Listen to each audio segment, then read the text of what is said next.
Abrimos nuestras Biblias a Efesios 6. Efesios 6.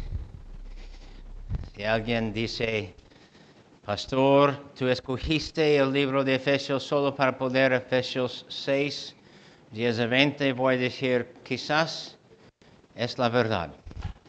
Me encantan los versículos que vamos a estudiar en las semanas que entran. Me encanta en su poder para animar mi vida. Me encanta porque, claro, es palabra de Dios y como he predicado de estos versículos varias veces en el pasado, sé que tienen gran provecho en los que van escuchando, aprendiendo de ellos.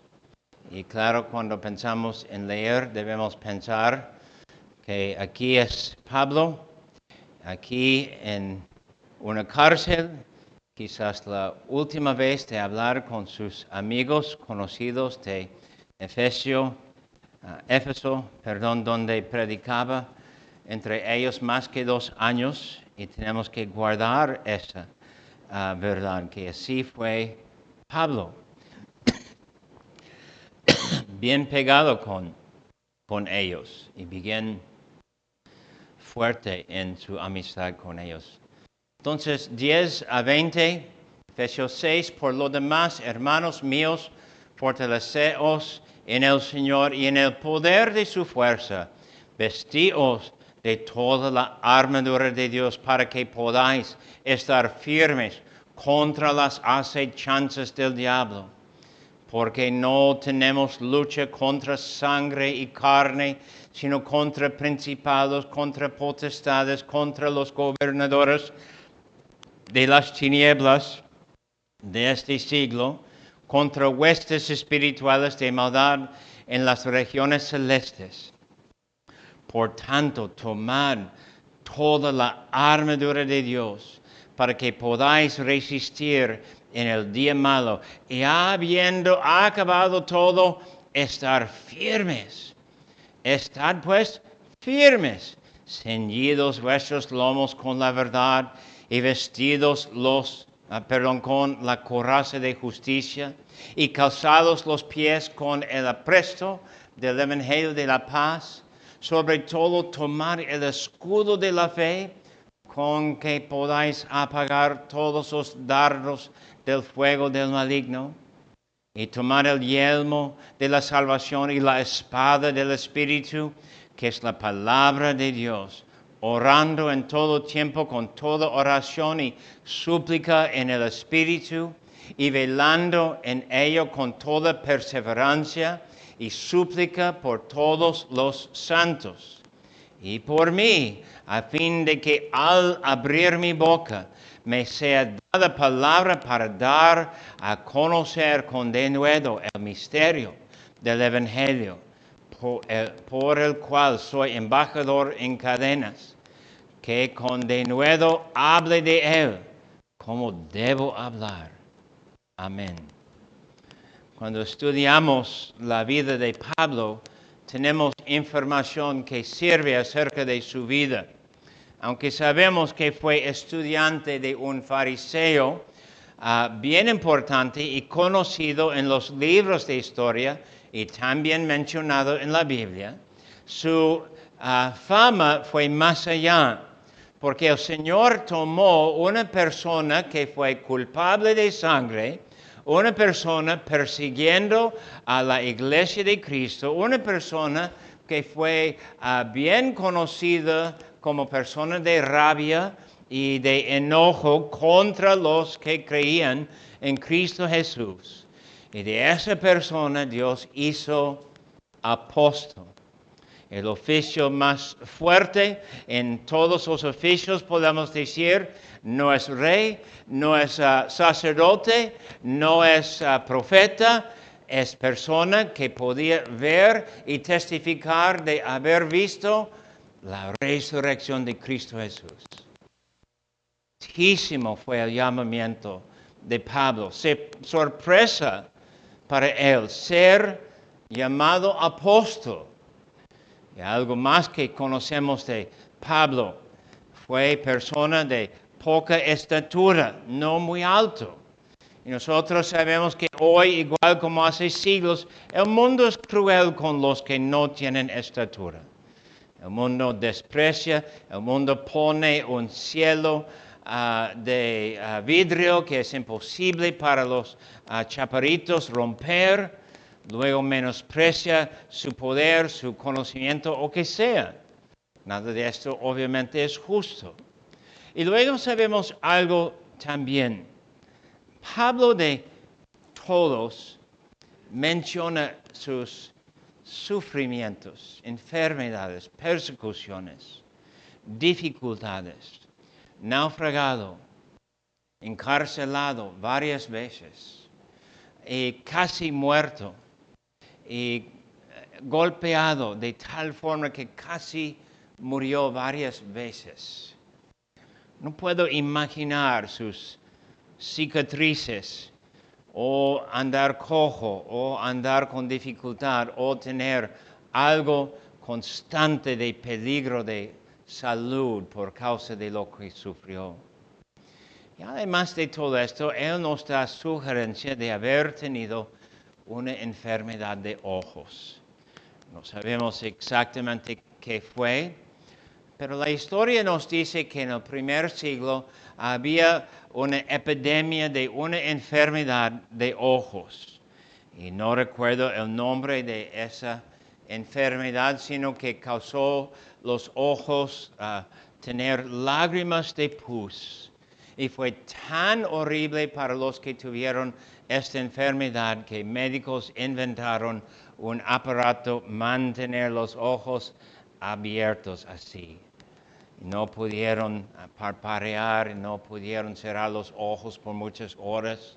También tuvieron que tomar gotas para poner líquido en sus ojos, etc. Algo horrible. Si eso fue la enfermedad que Pablo tuvo, podemos imaginar qué difícil fue para él. En todo esto, él es fiel. En toda su experiencia, él sigue en su trabajo. En toda su experiencia, él camina con el Señor. Es difícil, él espera golpes, él espera cárceles, él espera dificultad hasta la muerte, pero sigue. Y luego comienza aquí, versículo 10, por lo demás. Por lo demás. Finalmente, quiere decir últimas palabras. Tengo una cosa más que decir, un tema que quiero que escuchen bien cuando hablo. ¿Qué dirás tú en tus últimas palabras o en tus últimos momentos? ¿Qué estará como algo muy importante para ti decir? En la historia es muy chistoso. Varias personas quisieron decir algo chistoso. Tuvieron miedo de la muerte. Y nosotros podemos decir que muchos más dijeron algo bien sabio. Muchos más han dicho confesiones o de pecado o de su temor o de dificultad en querer morir. Muchas cosas así. Pero tú, ¿qué dirás en tus últimos momentos? Yo estoy planeando esto. No sé si voy a tener oportunidad de decir lo que voy a decir en mis últimos momentos. Quizás voy a morir mañana atropellado. No sabemos, pero cuando decimos así nosotros a la vez sabemos que muchos, quizás la mayoría, van a dormir en la muerte y poder decir algo. Entonces pienso en esto. ¿Qué voy a decir? Pablo, con más de 2 años, conoció su gente allí bien. Luego de paseo, llegó con ellos, Hechos 20, para darles una lección más, hablando con los ancianos. Y su salida fue con muchas lágrimas. Fue camino a Jerusalén. Pero ahora, después de esto, hay las últimas palabras. Nos enseña del apóstol pensar en lo que dice que por lo demás, hermanos míos, fortaleceos Él dice en sus últimas palabras algo de gracia, algo de sabiduría, algo de encontrar poder en el Señor, algo de haber sido pastor, algo de preocupación por sus almas, algo que muestra que Él en realidad no está ocupado participar o en las bodas o en los bautismos o en sus fiestas, sino participar con ellos en la gloria, cuando ellos serán encontrados fieles, pasando la muerte y abriendo sus ojos con Él en la gloria. Y queridos amigos, ¿qué dice de tu vida cuando tú piensas lo que es importante decir? ¿Qué van a decir otras personas?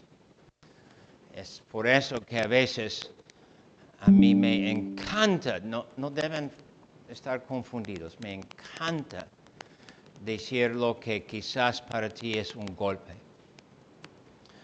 Yo digo estos golpes con todo amor, toda preocupación por sus almas, toda preocupación que hagan bien ustedes, toda preocupación que se encuentren bien arraigados, cimentados en el Señor. Y a veces ustedes tienen que decir, pero pastor, no es así. Qué bueno que no es así. Está bien, entonces no fue nada mal, ¿verdad? Decir lo que es importante decir. Y nos enseña del apóstol cuando él dice así, porque claro, sus palabras son del Espíritu de Dios. Tomamos sus palabras y reconocemos que son palabras del Espíritu. Sin esas palabras, la carta no es completa. Por lo demás, sin esas palabras, hay algo que está carente en nuestra fe, algo que no tenemos y necesitamos por lo demás. Y cuando tú piensas en lo que vamos a estudiar en Efesios aquí, 6, 10 hasta 20, debes preguntar, ¿qué es lo que me falta? ¿Qué es que no tengo en mi vida? Que no seamos como los que no reciben la palabra de Dios. Que no seamos como los que no reciben la palabra de Dios. A veces tiene que ver esa dificultad con culturas. A veces tiene que ver con nuestros padres y su estilo de enseñarnos. A veces tiene que ver con lo que nosotros esperamos. Pero cualquier cristiano debe llegar en la palabra de Dios y leer por lo demás y saber que hay algo que viene que va a confrontarnos. Es una palabra que se pone frente a nuestros ojos y se pone para algo de confrontación de nuestra vida, de nuestro ser, de nuestro estilo de vivir. Y se pone allí para causarnos decir sí o no. ¿Es verdad de nosotros o no es verdad de nosotros? Y claro, queremos decir que no sea tropiezo para nosotros recibir la palabra de Dios. Y claro, que no seamos los perezosos que van a recibir la palabra de Dios como tanta información, o información que es interesante, o información que, claro, queremos saber y luego podemos golpear a los demás con nuestra información, pero que no seamos los perezosos en no aplicar lo que dice. Hemos conocido muchos tipos en la iglesia y podemos decir cuando hablamos de grupos, por decir de católicos, hablando de ellos sabemos que los que siguen su plan de salvación, los que escuchan su enseñanza, van a ser personas bien ansiosas, personas que están cumpliendo con muchos requisitos, luego no tienen paz en sus almas, porque escuchan lo que dicen ellos. Y luego hay personas en otros grupos. Hay grupos de cristianos que son muy tradicionales. Y personas encontrando tipos de estos grupos, vamos a encontrar gente que están bien preocupados en guardar una tradición. En la iglesia de mi juventud, la tradición fue dar una predicación bien condenadora durante Navidad y Pascua, porque había cantidad de miembros que solo asistieron a la iglesia durante Navidad y Pascua y jamás eran parte de la iglesia, de sus grupos o que sea. Y los pastores quisieron golpear fuertemente en aquellas semanas a los que asistieron 1, 2, 3 veces cada año. Pero ¿qué decimos de la iglesia reformada? Tenemos gozo en estar como los que escuchan. Tenemos gozo en estar como los que van a querer enseñanza profunda. Tenemos gozo en decir que tenemos algo más allá. No somos los perezosos, decimos. Pero cuando yo digo que no seamos los perezosos, que no sea que somos los que no aplican la palabra a nuestra vida. La Biblia dice, tú o haces o no haces. No hacer es ser perezoso. Puede ser que tienes fe, pero en tal momento yo no sé. Y claro que no seamos como los que ligeramente van a aplicar la palabra de Dios. Porque aquí me parece correcto decir cuando Él dice por lo demás y estamos pensando en lo que viene y toda la enseñanza 10 hasta 20, pero mayormente aquí obvio 12 hasta 17 cuando habla específicamente de la armadura, que nosotros sabemos que muchos van a pensar de juguetes que son como armadura, o vamos a pensar qué linda palabra, o vamos a pensar qué excelente, casi como poesía, ¿no? Y vamos a pensar que claro, tiene que ver con nosotros, pero luego, ¿qué hacemos? ¿Qué hacemos? En otras palabras, así es mi advertencia. Iba a decir amenaza. Es mi advertencia que no sean palabras. Tu vida o tu muerte en condenación depende en algo aquí. Y tu reacción ahora es no dar lugar a miedo, sino dar lugar a la fe. Despertar algo más de fe si tu fe está algo de o fría, o perezosa, o ligera, o de vez en cuando ausente. Es el Evangelio. En cualquier contexto de la Biblia, nosotros sabemos que el punto es causarnos entrar en el remolino y ver estamos con Cristo en el Evangelio. Y hay algo que va a pasar en el remolino. Hay algo que tenemos que hacer en el remolino. Y tenemos que reconocer, es el Evangelio. Y tú tienes que recibir lo que dice aquí, no como ley, no es otra cantidad de mandamientos poner por obra y luego estás agobiado de obedecer. No es así. Son mandamientos a la luz de la muerte y resurrección de Cristo Jesús. Son mandamientos que van a salvar tu alma. Son mandamientos que van a rescatarte de algo. Y el algo lo que necesitas es ser rescatado del pecado, de la tentación y de morir en tus pecados. Versículo 10. Por lo demás, hermanos míos, fortaleceos en el Señor y en el poder de su fuerza. Entonces, en el Señor es el punto aquí, que sea tu fuerza del Señor, tu fuerza, tú estando firme, tú parado, tú con poder de resistir, tú con información, no caer en la tentación, tú con Cristo, que sea tu fuerza, no tus propias convicciones, sino tu convicción en Cristo. No tu conocimiento, sino tu conocimiento del Evangelio. No que has hecho muchas cosas que equivalen,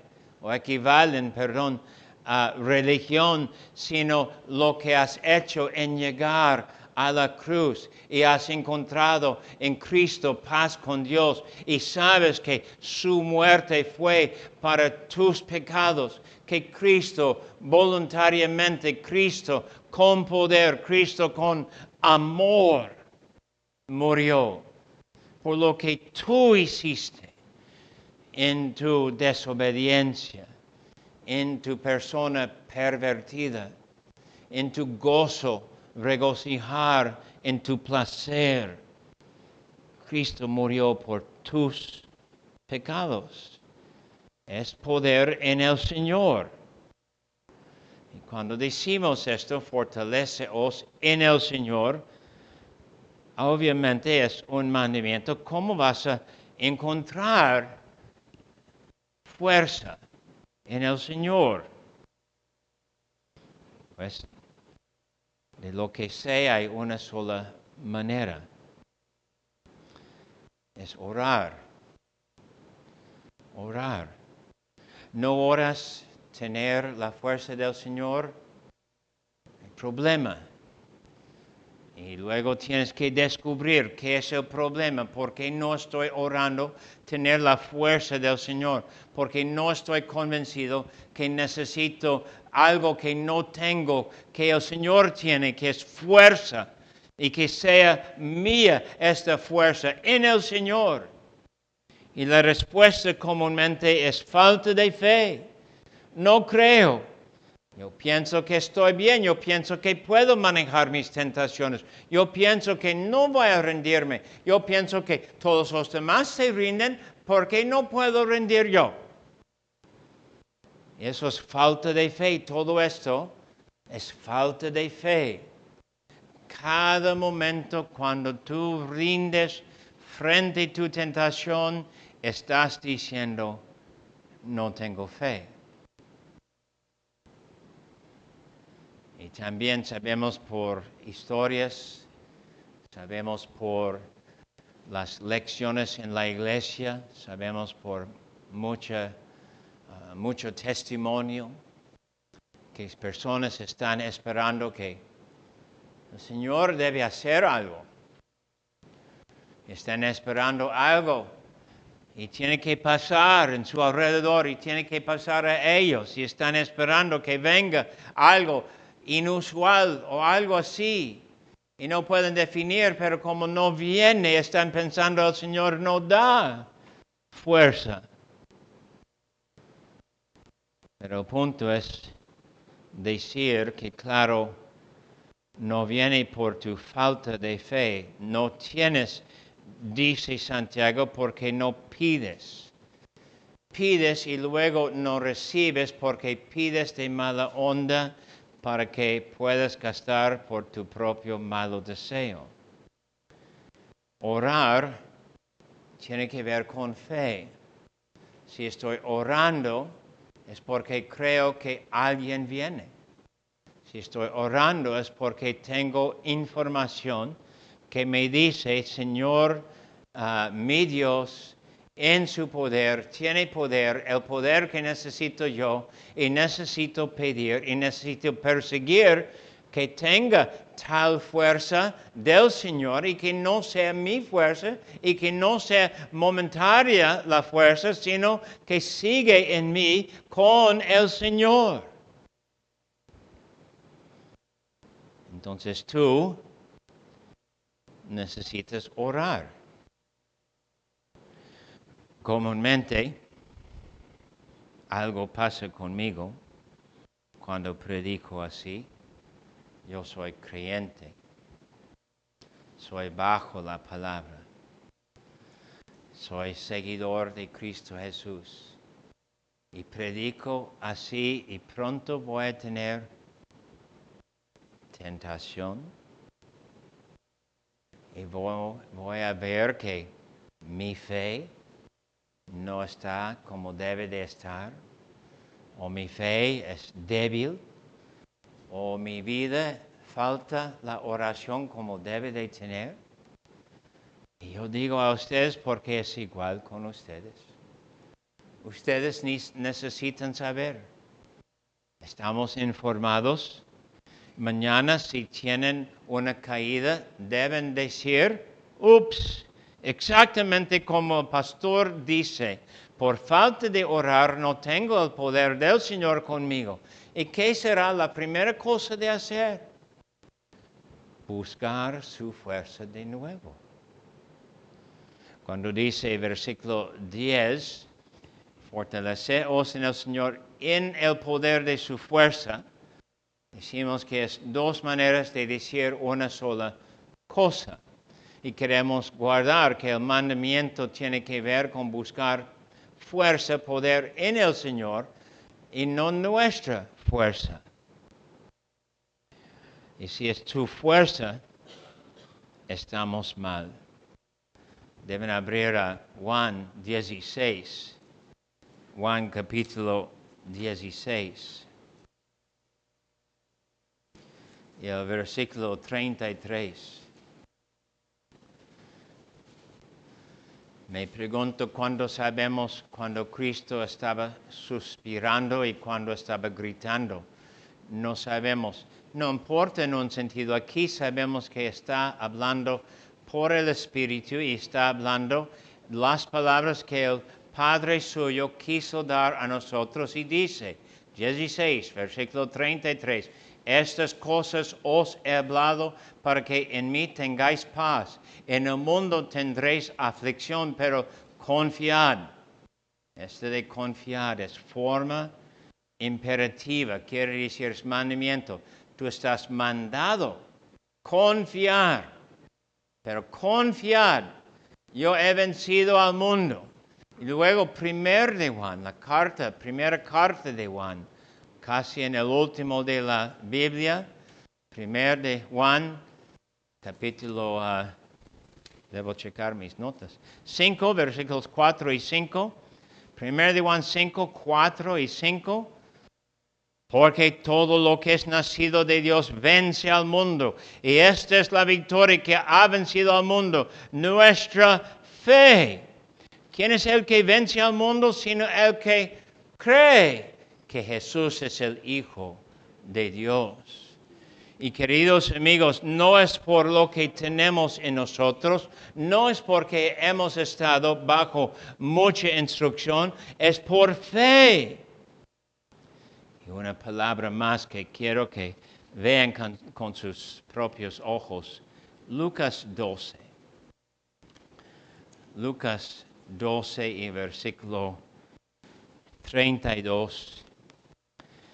De hecho, es un versículo muy famoso entre muchos cristianos durante los siglos. Un pastor que fue buen maestro para mí tiene un libro de este versículo. Lucas 12, 32, no temáis, manada pequeña, porque a vuestro Padre le ha placido daros el reino. Y el Señor tiene este plan de darnos el reino. Y nosotros tenemos que entender que Él da a nosotros su reino cuando estamos rendidos y luego entendemos que Él da fortaleza al que está orando. Y versículo 11, pasamos allí. Otra vez decimos que es mandamiento. Y siempre cuando tenemos mandamiento debemos entender el contexto. Y otra vez, antes de explicar el versículo, tenemos que entender que es contexto del Evangelio, que Cristo ganó nuestra salvación, su muerte para nuestros pecados, cuando Él dice, vestíos de toda la armadura de Dios. Es solo en contexto de haber sido renacido en Cristo Jesús. El que tiene Cristo puede hacer esto. El que no tiene Cristo no puede hacer esto. El que tiene religión no puede vestirse en Cristo. El que es meramente de apariencias y sigue sin arrepentimiento está vestido en su pecado y no está vestido en Cristo Jesús. Y cuando dice aquí vestirse, ser vestido, nosotros decimos que es hacer nuestra identidad como la identidad de Cristo. Vestirse de toda la armadura de Dios. Dios tiene algo y lo que Él tiene es para ti. Y lo que tiene para ti no es meramente ropa mexicana. Me encantan mis camisas mexicanas. Me encanta algo de ropa mexicana. Y así personas saben que amo a México. Pero cuando hablamos del Señor y Él comparte con nosotros de la armadura que Él tiene preparado, de la manera de proteger, de la manera de luchar, de la manera de vencer, tenemos que decir que es más allá de meramente identificarnos con cualquier cultura. La palabra aquí, armadura. De hecho, cuando escuchamos, debemos subrayar toda la armadura, porque tanto como muchos otros idiomas, también griego puede tomar dos palabras y ponerlos como una sola palabra para decir muchas cosas. Un buen ejemplo es hebreo también. El salmo que leímos en hebreo hay 46 palabras. En español, 101. Y es algo de estilo de idiomas. Tenemos que decir más, pero en griego toda la armadura es meramente una sola palabra. Y junto quiere decir toda la armadura. Toda. Y claro, cuando Él dice así, luego podemos decir, mira, 14. Los lomos tienen la verdad. La coraza, justicia. 15. Los pies tienen algo en sus pies. 16. Un escudo. 17. Un casco y una espada. De hecho, hay 6 piezas mencionadas aquí, o 5. Tengo que pensar, perdón. Y cuando pensamos en esto, Él dice tomar toda la armadura de Dios. Él no dice, toma la espada, tú sabes la palabra, eso es bueno, pero con la espada más. Él no dice meramente de tener los pies listos con el apresto del Evangelio de la paz. Es algo, es importante y necesitas, y es necesaria, pero más. Entonces nosotros sabemos cuando pensamos en estudiar aquí, no tenemos opción de quizás entender lo que Él dice. Quizás puedo decir esto a ustedes. Están quizás pensando en quizás entender. Qué linda cosa, casi entender, ¿verdad? Qué linda cosa es meramente decir que entiendes. No es el punto. El punto es poner todo. Y luego deben escuchar bien, vestidos de toda la armadura de Dios para que podáis estar firmes. Esto de poder estar firmes, literalmente es estar de pie, estar parado. Y cuando usamos en varios idiomas, estar parado tiene que ver con fuerza, tiene que ver con convicción, Tiene que ver con decir que aquí y no más. Tiene que ver con aquí no vas avanzando más. Tiene que ver con muchos usos la idea de estar parado. Tiene que ver con la idea que no vamos a sufrir lo que es contra nosotros. Y tomamos esto como algo serio. Tenemos a alguien en nuestra contra. En 8 queremos estudiar versículo 12. Y si puedes leer versículo 12 sin escalofrío, no creo que tú entiendes bien lo que dice 12. Y algo de mi deseo cuando predico de 12 será de darte un poco de escalofrío. Si tú estás pensando de todos los enemigos tuyos, enemigos de Dios, y que puedes, por tu conocimiento, estar contra ellos, debes temer. No estás confiando en el poder que hay en el Señor. Pero si tú estás pensando en el enemigo, versículo 12, y que hay mucha lucha, y tú estás reconociendo que algo va a pasar siempre, y siempre tienes que estar vigilando o viendo lo que va a pasar, vas a estar mejor. Debemos recordar el ejemplo de Pedro. Pedro, un apóstol con mucho celo y bien fuerte en querer tomar convicción y palabra. Y Pedro un día cuando fue preguntado, ¿quién soy yo? Pedro dijo, tú eres el Cristo, el Hijo de Dios. Y qué excelente tomar la confesión de parte suyo. Y luego, en como escribe Mateo, no mucho luego, Cristo dijo de necesitar morir, necesitar padecer mucha cosa bajo el enemigo y los judíos, y luego estar muerto, y luego resucitar. Y Pedro, con su voz de confesar, dijo, jamás va a pasar a ti, Señor. Pero allí mismo fue la lucha. Pedro no entendió.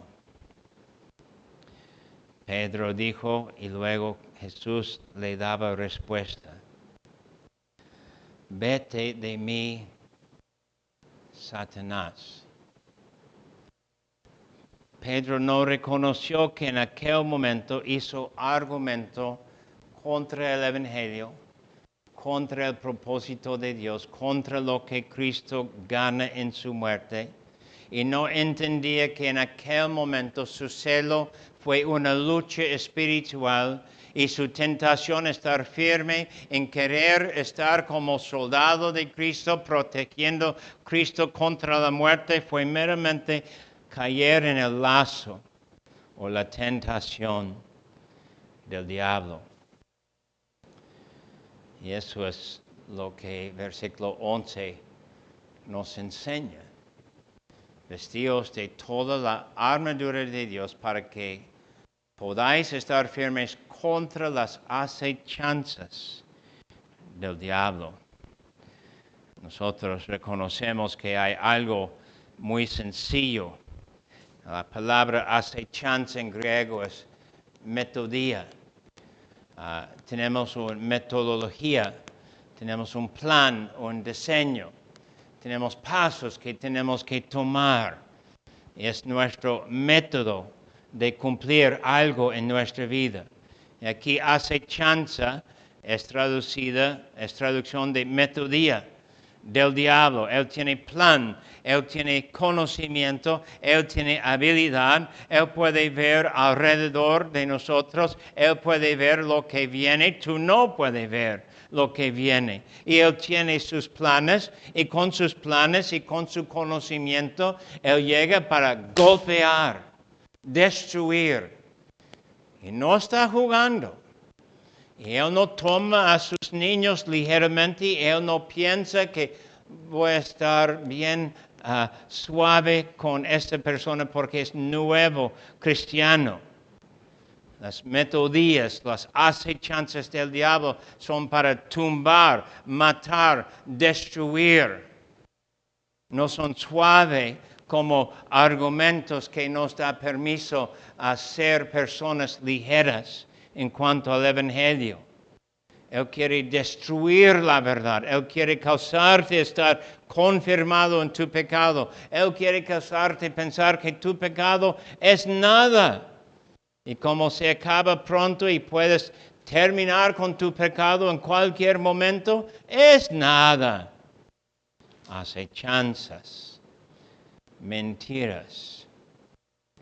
Dice 2 de Corintios 2:11 que no somos ignorantes de sus acechanzas. Queridos amigos, en mi experiencia, sí, somos ignorantes de las acechanzas del diablo. Cuando Cristo confrontó la tentación del diablo en Mateo 4, sabemos exactamente lo que pasó. Primeramente, el diablo mostró su poder, luego mostró su autoridad, luego mostró que tuvo autoridad sobre cuáles cosas que Cristo quisiera y luego no, dijo Cristo. Y luego Cristo contestó con la verdad de la Biblia, aplicando la Biblia a las tentaciones. Y cuando el diablo podía ver que Cristo aplicó la Biblia a la tentación, él daba tentación, aplicando mal la palabra. Y hay una lección aquí. La lección aquí es tú, tu Biblia y tú y tu Dios. Y siempre tú tomando lección. ¿No quieres caer? ¿Quieres decir que vas a ser el fiel creyente y vas a seguir de cerca tu Señor? Ponte a leer. Debes leer. No en una aplicación, por favor. Algo vale de aplicaciones, yo sé. Pero debes abrir una Biblia. Y debes poder decir que estás destruyendo tu ejemplar. Y debes decir que aunque no sabes ni el libro, ni el capítulo, ni el versículo, que está en el lado izquierdo y está arriba en la página y debes seguir hasta encontrar. Pero debes encontrar. Pueden abrir sus Biblias a 2 de Corintios 11. 2 de Corintios 11 y los versículos 13 a 15.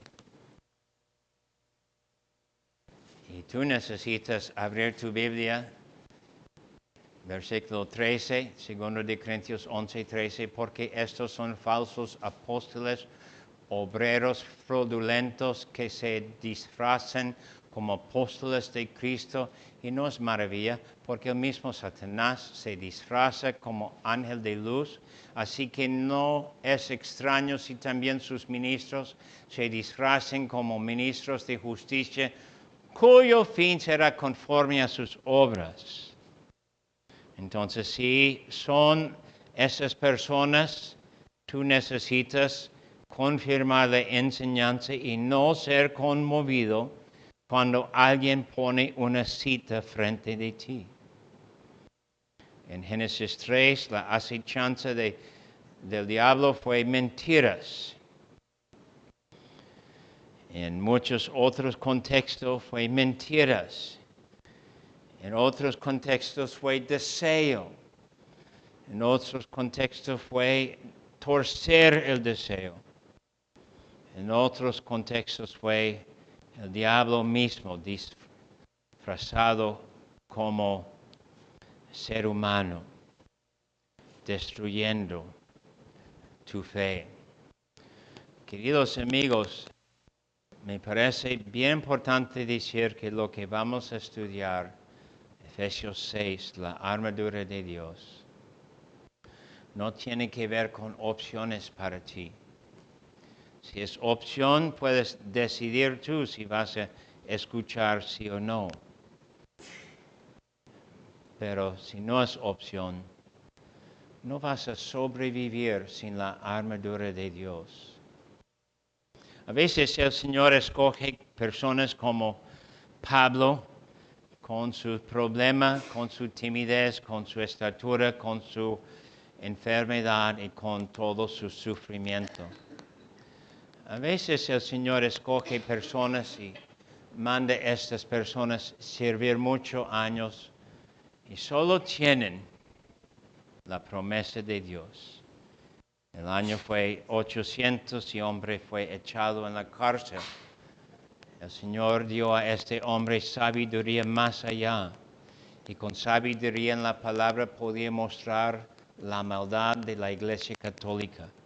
Y por su esfuerzo y sabiduría y gozo en explicar la verdad fue echado en la cárcel por 40 años. Y cuando había oportunidad de salir, él dijo, no gracias, prefiero la verdad que libertad. ¿Qué prefieres tú?